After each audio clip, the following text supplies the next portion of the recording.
Here's an experiment for you. Take passionate experts in human resource technology. Invite cross-industry experts from inside and outside HR. Mix in what's happening in people analytics today. Give them the technology to connect. Hit record. Pour their discussions into a beaker. Mix thoroughly, and voila! You get the HR Data Labs podcast, where we explore the impact of data and analytics to your business. We may get passionate and even irreverent, but count on each episode challenging and enhancing your understanding of the way people data can be used to solve real-world problems. Now, here's your host, David Turetsky.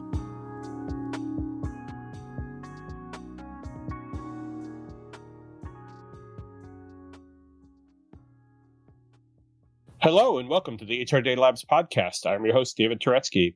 Like always, I try and find fascinating people in and out of the world of human resources to talk to us about HR data and analytics. Today, I have my friend John Tardy from Turetsky Consulting. Hey, John, how are you? David, hey, great to be here with you. Awesome. I know we're going to have a great time today, John. Why don't we start with who you are? So you have a broad technical background. You have an engineering degree from Rutgers, go Big Red. And you have an MBA from Georgia Tech. Why don't you give us a little bit more about your background? Yeah, I do have that technical background. My niche has always been like in the interface really between the business and the technology, really unlocking the value that's in the technology and in the data for the business. I've had a considerable focus on HR and payroll, but other areas of operations as well, field service, supply chain, facilities, and a number of others. So you're well-rounded in the world of business and data. I'm a utility player. That's great. Every team needs a good utility player. Awesome. One fun thing that you may not know about John, you are in training to become a pilot. That's right. I have completed all the training requirements. I just haven't taken the final exam. Oh my goodness. It's always been a passion of mine, really, aviation and space flight. Something great that people can accomplish together. Sure. And, allowed me to really even feel closer to those experiences. And also I feel like it has parallels to my work in technology and data. There's nothing cooler than taking off, I imagine. Yeah. I think for me, there's this magical quality of flight. Sure. And, getting closer to and really having that personal experience in being able to control the plane and flying helped me to understand really that it's not magic, that it's physics. And actually, at a deep level, at some point, it's that the plane is presented with certain conditions. It has to fly. It has to fly. And, for me, here we are talking about data and big data and machine learning and AI. And there's really a parallel there, I think, because so many people see those as magical tools, and it's math, it's statistics. Right. Yeah. Cool. So today's topic, as you've hinted, is around the concept of big data, but it's more about the value of the data. So the way you've described it is big value, not big data. That's right. I think there's a lot of excitement around big data. And, I think for starters, as a technologist, as a data professional, the first thing that I think is important to understand is it's not a technical term. There's no classification of, this is big data and that's small data, right? Yeah. When I was doing my big data certification on Coursera, one of the things that kind of struck me was there's just a ton of unstructured data out there, right? That if you wanted to wrangle, you'd have to wrangle. And the concept of big data to me was always this, big unstructured data. Is it really, or is it something else? Mm-hmm. I think that's part of it. They talk about the V's, variety is one part of it. There's the structured data and unstructured. And, a couple of other components are the volume, right? Mm-hmm. Just the size of the data certainly is one aspect of it. And then something we call the velocity, the rate at which the data is coming in or the rate at which the data is changing. Right. But these are characteristics. And so the more that a set of data is expressing those characteristics, the more it leans towards big data. So, John, what are some examples that we might find in the world of HR around big data? Yeah, I think there's a number of areas. The first one that comes to my mind is around recruiting. Mm-hmm. And the reason for that is that we have many more applicants than we have employees. Sure. And the interactions that are available there. So, starting with the company portal that a candidate would go to complete an application, right? There's web analytics of what sort of interactions are we getting there. There's opportunities to see how a candidate is responding to the information that the company is putting out. Right. Resumes, unstructured data. Absolutely. Right. So that fits in perfectly in the kinds of value and analysis that we can do on that. Yeah. If you saw my resume, you'd know for darn sure that it was totally unstructured. That's a whole nother topic. Yeah, no. It's another topic for a different day. And then, there's all these different channels or resources in which we have candidates coming in. So which one of those channels is performing the best for the company? Right. Yeah. Right. And there are other ones as well. And I know that you have some examples. The examples I like to talk about are when people search the web, and you mentioned recruiting. Recruiting is hot, obviously, but there are thousands of recruiting sites, and there are thousands of postings on each one of those recruiting sites. And I know there are literally companies that scrape all of that data and take all of that unstructured data and put it into analyses to understand what are the hot jobs, where are companies hiring, what industries are hot, what industries are hiring. So there is a lot to be said for all that unstructured data. Absolutely. Another area, like looking more inside the company, is around employee engagement. Right. So here, I think, one area that's really neat is looking at network analysis. So what is the connection between different employees? How connected is this employee to the organization, whether it is within a particular department or even how cross-functionally do they interact, right? Those are key aspects. Sure.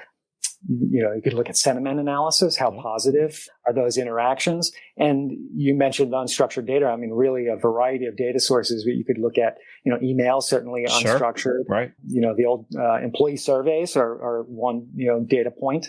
Exit interviews would be another unstructured opportunity. But I think that starts to get into, once you start talking about exit interviews, you start talking about not as much on the volume side. I mean, yes, especially when we're talking about large employers, it is. But even then, we're still not talking the types of volume that are in the world of big data, right? Those are much smaller sets of data.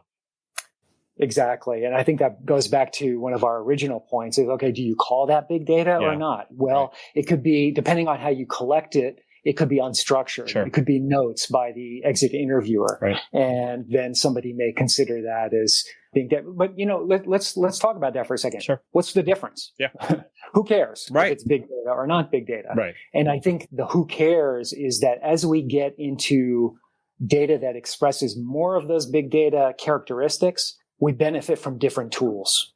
So as a data expert, that's where it starts to come in, is the same tools that are effective on small data and strictly relational data start to break down when we get into more of the big data realm. And I think that's a really good point, because where you're storing it, it shouldn't matter. Not these days, not with storage being as cheap as it is, and with the availability of platforms like AWS giving us the ability to really, be extremely creative in how we not only take different forms of data and store it someplace, then figure out how to use it.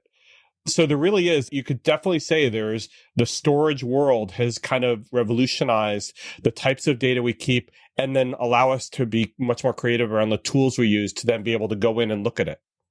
Absolutely. The storage was a game changer. The compute available, cloud is a huge game changer in what we can collect. We didn't even touch on this yet, but, just look at all the data we're collecting now, right? I mean, I have my Apple Watch on. It's tracking how many steps. You've got one too, right? So it's like, how many steps did I take? How long did I work out today? What was my heart rate? That's all data. It is. And the ability to kind of maximize your return and find some return on that data is really kind of up to the creativity of those who are trying to figure out where do they find the value in that data.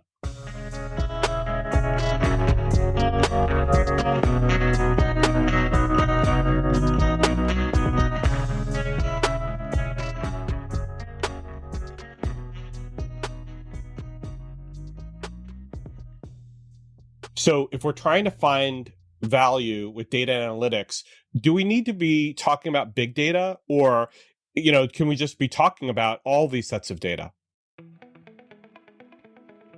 Are you tired of talent and HR podcasts that sound like corporate training videos? Same. Talentless is the no-fluff show about hiring, leadership, culture, and what's actually going on in the world of work. Talentless is a podcast for recruiters by recruiters. Hosted by Desiree Goldie and Ashley King, they're smart, occasionally salty, and never afraid to say what everyone else is thinking. Listen wherever you get your podcasts and subscribe at talentlesspodcast.com.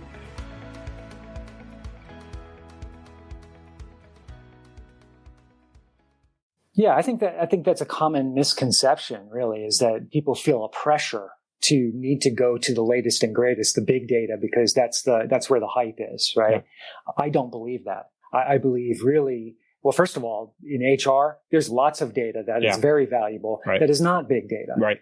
And, my focus, we touched on this earlier, has always been working between business and technology to understand where the value is and how we can use the technology to drive that kind of value. And so in order to do that, you need to speak to and understand the business. Sure. And in HR, you need to understand the business of HR and then the company's business as well. Yeah. You know what? I always love when I get into conversations with HR people and we start talking about the drivers of business and looking at their clients in a different light, not as being just, and my clients being report writers or order takers, but better consultants and better question writers or better question askers. What is it you're trying to solve? What business problem are you trying to solve? How can we take the data that you are generating every day and then marry it to something that the business cares about more, like revenue or sales or something like that, and then be able to figure out what kind of patterns are we seeing in the data and how can we drive value by maximizing the interactions with our people to be able to drive value? Absolutely. I think that's the key, is what you hit on, is that it should all start with the business question, right? Not the technology, not whether it's big data or not. Start with the business question. And how you measure that depends on the goal for the business. Sure. Right? There was I like this quote from Elon Musk. He, saying, "What is a company? What is a business? It's really just a bunch of people working together in pursuit of a goal." Right. So depending on the goal, there are different types of measures that would indicate value. Right. I mean, you touched on revenue. Yeah. Right. Expenses are clearly, productivity. Sure. Maybe it's around customer experience or the employee experience. Right.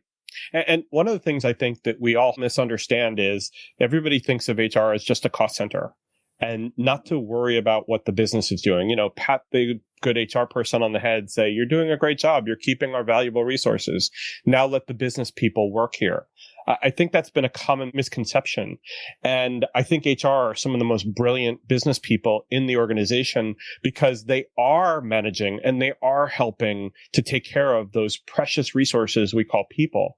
And they can drive a relationship between the people and the outcomes in the business if we just had a chance. And with this data, I think we're given the opportunity to tell stories that the business just wouldn't have if they didn't have access to this type of information, this insight. That's the really exciting thing here, is being able to make that connection and tell that story of the impact that HR has on the business. I mean, the business is all about the people. Yeah. Right. That's what's driving this activity. Right. Why doesn't that happen so much right now? Because it's not always easy. Right? Well, it isn't. It isn't. And especially if we're not asking questions. Like some of the questions that we hear are, what columns do you want in that spreadsheet? That's not the questions you should be asking. Somebody says, "Hey, I need a spreadsheet of people and I need their date of hire. I need their job title. I need their job code." Okay. So you're looking for a demographic analysis. What is it for? How can I help you with it? What other questions should we be asking to be able to get that spreadsheet to become an analysis? Right. And I think the key here, these components of this analysis that you're talking about, these are not the expertise of HR generally. They have not been in the past. That is correct. Yeah. Yeah. And so, we're bringing, this is a melding of the HR and the technology world and very quickly changing area of data and analytics. And it's bringing it all together to really drive the real value.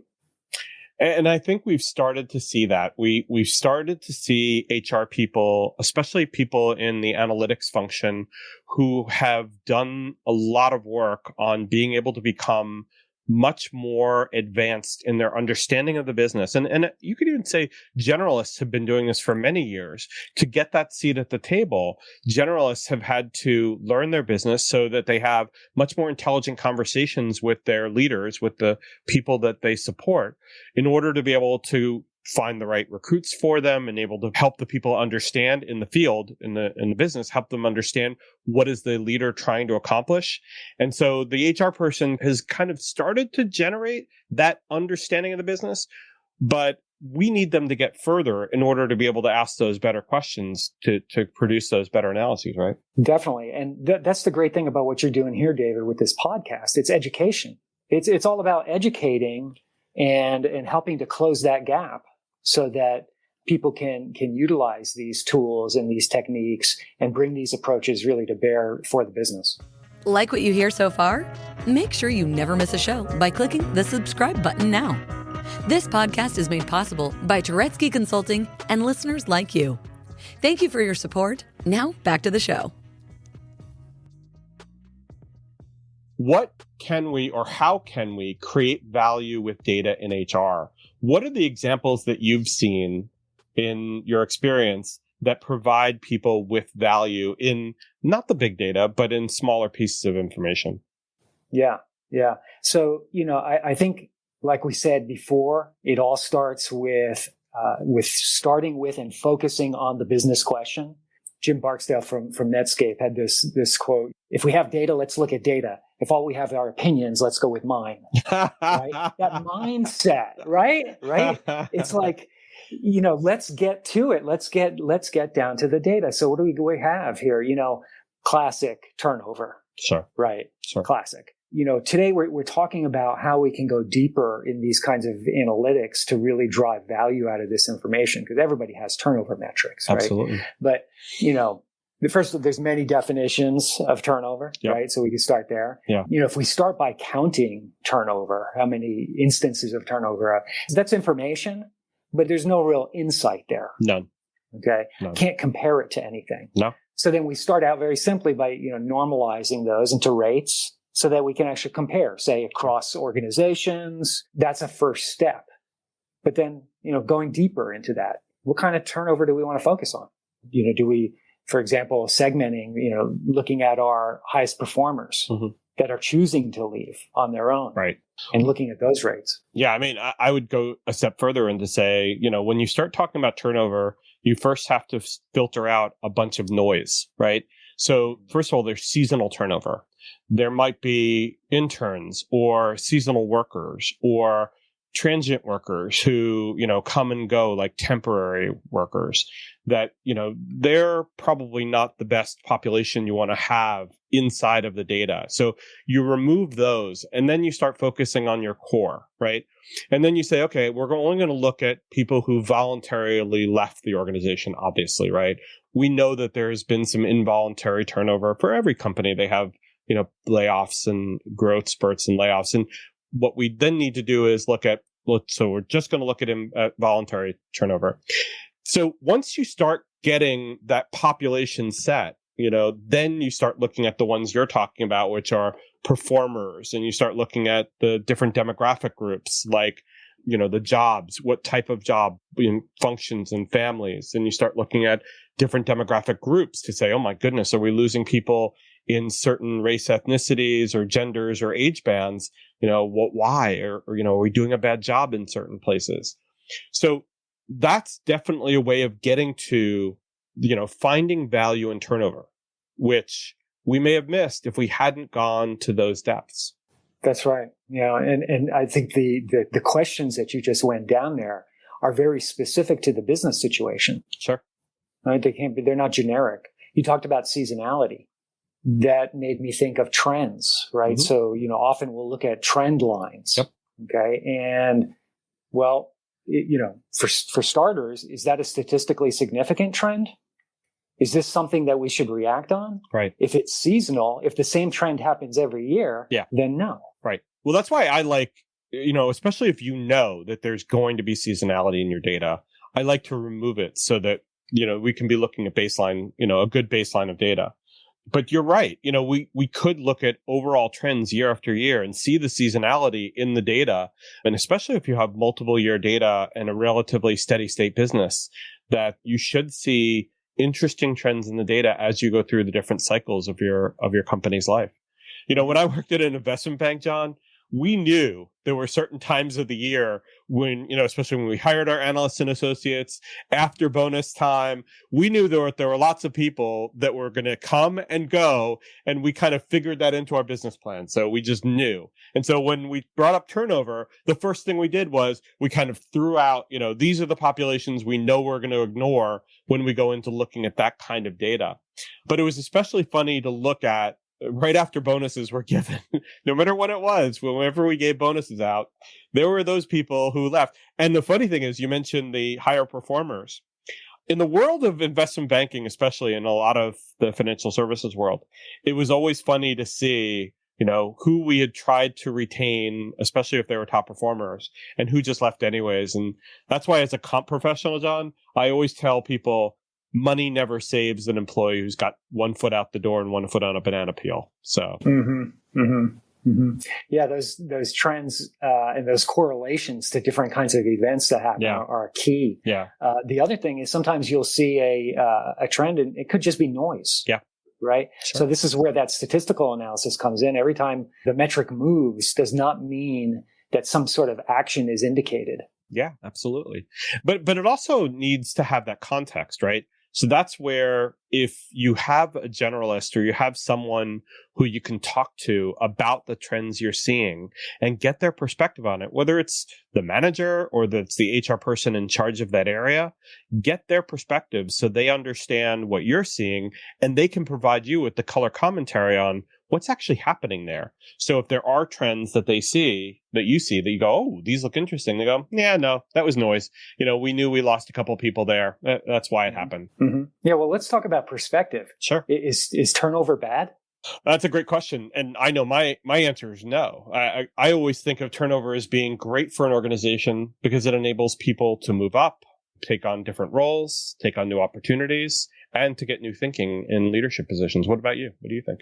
I think that's true. And I think it does depend on the situation again, right? So it's the point here is having that perspective, that broader picture, understanding what segment of the business we're looking at. What's the right answer for the business, right? Absolutely. And keying in the analysis to focus on that. So we've gone much deeper than many organizations go in this analysis. This has nothing to do with big data.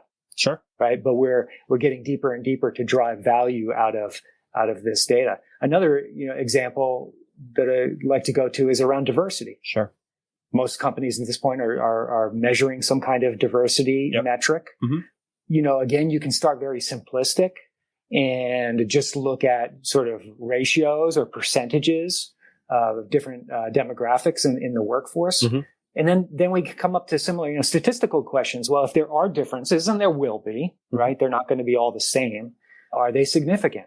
Sure. We get into what are the odds essentially that this distribution happened by random variation. Right. That's a key question.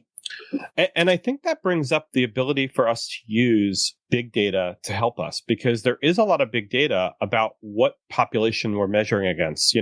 If we're looking at diversity and we say, are the populations indicative of the populations that we're hiring from, or the schools that we're hiring from, or our target market, or even our what our clients look like, then it should give us a good indication by looking at big data that does show us what those percentages are of what should our distributions tend to look like. I think that's a great point, David. I love the part about the talent pool. Yeah. Right. Because I think often there's a tendency to jump to a conclusion, which is that if the diversity metrics are not what we think they should be, that is being driven by decisions within the organization, right? And hiring managers, essentially. And if the distribution in the talent pool that we're selecting from is different, and you can start with general population in the geographic area that we're selecting from. That's big picture, right? Yep. But then you get into more very specific things about the specific talent skill sets that we're looking for, and who are the people that have gravitated toward those kinds of roles and have chosen to pursue those degrees. Yep. And I would argue, though, John, what that enables you to do is to look for those populations where those skills are plentiful and the candidate pool is diverse. I know in the past, I've asked recruiters to give me diverse hiring bodies to be able to recruit from. And because they used to use their, the sources that they'd go back to time and time again, they kind of pulled from those same sources. And I asked them to choose differently. I asked them to choose, more veteran rich and more ethnically diverse and more gender diverse, and to try and find a candidate pool that looked more like the world, not look more like us. And it wasn't like I had resistance. I didn't have resistance. I just didn't get the pools that I was looking for. Mm-hmm. And I think that kind of speaks to one of the issues that you're bringing up, which is that we need to be able to find the skill sets inside of those pools that we're trying to recruit from in order to be able to get the population or interview the population we want to interview. And that's why I'm saying big data can help you with that, because big data will tell you where to go to guide you. It can't get you there. It can't say hire Bob because Bob's got the background. Bob is ethnically diverse, gender diverse, and whatever. Well, that's not going to happen. That doesn't just exist. It just doesn't. There's no tools for that right now. And by the way, it's not fair. What we need to do is have a bunch of people that we can choose from, making sure that we're hiring the right skills out of the population that gives us what we need. Yeah, and take the right actions. Earlier you alluded to, for example, education or partnering. You may be partnering with the educational institutions in the area. Yeah. To promote and foster to get a more diverse talent pool. That's a completely different action than focusing on the hiring manager. So, John, when I was in a previous company, we actually had partnered with an institution. Actually, it was Georgia Tech, to try and find people in the undergraduate world who wanted to go into analytics, and we had a people analytics incubator inside of Georgia Tech, in order to be able to grow those skills in a really good place, which had brilliant people, brilliant kids. And we got a lot of success trying to find people to then understand the business problem we were trying to solve. That is a great example. And did data lead you to that approach? So when we got into that relationship with that institution, it was because the company had a relationship with that institution. But at the end of the day, it gave us an opportunity to find the right people with the right skills at a time where we really couldn't find people who understood HR analytics the way we wanted it to. So we were able to grow that talent in an institution. It worked well for everybody. That's a great example. Yeah, another, sort of going back and focusing back on inside the company, absenteeism is another area that we could really focus on. And looking for correlations around why people are absent, how much are they absent, or how much is that costing the company? Yeah, there's a lot of that. In fact, you could draw a just direct correlation between absenteeism and overtime cost for people who have to fill in for absentee employees. So there's a lot of great data that you can get out of time data. In fact, time data is one of those pieces of information that could be as close to big data as you can get inside of an HRIS, because there's just so much of it. Every time someone clocks in and clocks out, that's time data. And oh my gosh, there's just so much great insight to be able to glean out of that. We're just scratching the surface, John. I mean, we could talk about this for hours, but I'm sorry, we don't have that much time. Darn.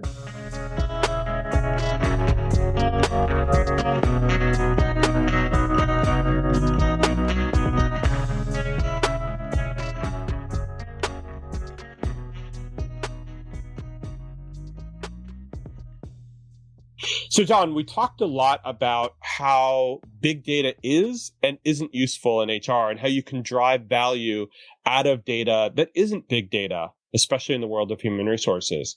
We also talked about some examples of how you can utilize not small data, but not big data in the world of HR. What other things did you want to talk about around this before we close? I think we covered a lot here, David. We did. And this one key point, if there was one thing, it's not to chase the big data. It's not to chase the shiny nickel here, but focus on the business question. And that even if you don't have the big data or the tools or the people to approach that, there is so much value to be had here in the data that you already have in the organization. Outstanding. John, thank you very much. It was my pleasure. Awesome. We'll have you back again to uncover more. Thanks, David. And thank you guys for listening. We really appreciate it.